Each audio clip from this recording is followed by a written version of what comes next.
Chair, members of the Convention, good afternoon. Just like to thank you all for the invitation to speak to you this afternoon at this Constitutional Convention, and I'd like to also commend you all for the work that you have undertaken so far. You're doing a great job, so keep it up, and it's great to see this exercise in deliberative democracy taking place. I have to declare a personal interest to start my presentation today. I am an academic, but for me this is not an academic issue.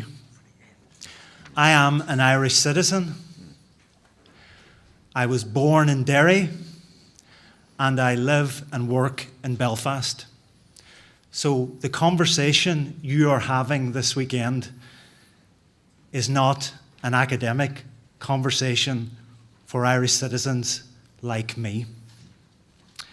I'm also an Irish citizen who has consistently worked throughout my career in university and beyond for the civil, political, economic, social and cultural rights of everyone on the island of Ireland.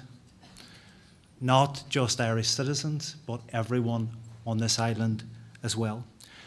But I'm very, very conscious that you have a lot on your agenda and you have a very precise question to address this weekend. And I think it is important to underline, and I understand this greatly myself, that the focus of the conversation and the constitutional conversation we have does remain, I think, focused on the question posed around the right to vote for the presidency. And I know there are many, many other issues raised by the conversation today and tomorrow. Now, when I spoke to Art, and when Art asked me to do this, I was given a sort of one side of A4 instruction. So I've given you a very, very compressed, in the smallest font size I could find, a version of some of the key arguments. But I suppose the overarching theme of my presentation is just how straightforward some of this is in a Northern Ireland context. I think this would be a modest, appropriate, and important constitutional step, fully in keeping with the constitutional legal changes that have been happening in Irish constitutional law and also the constitutional law of Northern Ireland.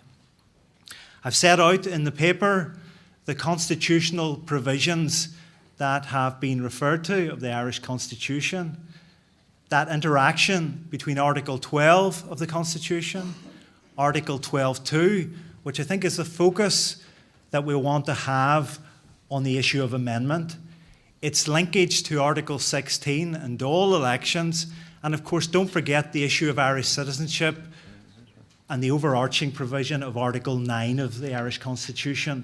So I've tried to set some of that out as simply as I can in terms of Irish constitutional law, but I'm very, very conscious that my presentation today is focused on the Northern Ireland context. And on that, I think I want to just underline that given the constitutional transformation that has taken place on this island since 1998, a constitutional transformation, let us not forget this weekend, that was democratically endorsed by the people on this island. I think the Good Friday Agreement, Belfast Agreement, 1998 framework is essential to understanding what we're discussing over the next 2 days. In particular, the changes resulting from that agreement in the Irish Constitution, Articles 2 and Article 3. Article 2 set out in the paper, underlining the entitlement and birthright of everyone born in the island to be part of the Irish nation. The agreement stress on the recognition of the right of everyone in Northern Ireland to be British or Irish or both as they may so choose, and to be accepted as such.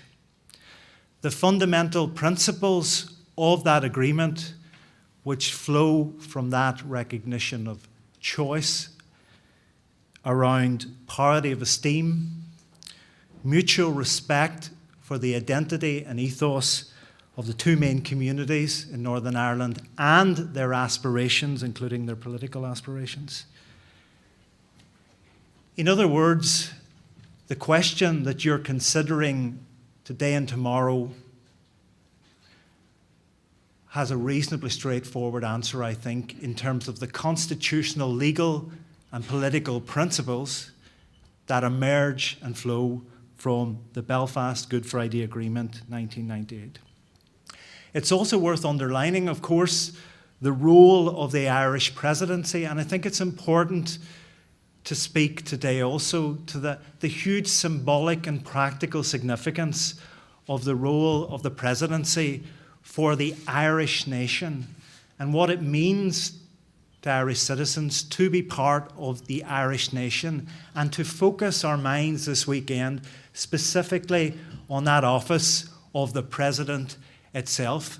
It's already been pointed out, Northerners have a considerable interest in the Irish presidency, great admiration and respect for the office, and with apologies to our Deputy First Minister, some Northerners have even run successfully for office there. So it's an office that has huge symbolic and practical significance for all those who want to be part, and we've seen it today, who desperately want to be part of the Irish nation. And really my really small role today is just to underline that it is a modest change that would be consistent with constitutional law in Ireland, a change nonetheless, but one that would be consistent with the spirit of the Irish Constitution, consistent with the new constitutionalism that's emerged in law and politics since 1998, consistent with Northern Ireland constitutional law and the principles that have emerged there, consistent with North-South relations, with the new and emergent roles and configurations constitutionally that are emerging around our islands, and also consistent with Ireland's remarkable, as we've seen today, global role. So really all I can underline for you this afternoon is that I think it's a timely, modest, and appropriate constitutional step, and one that I think you can legally and politically and comfortably take. Thank you very much.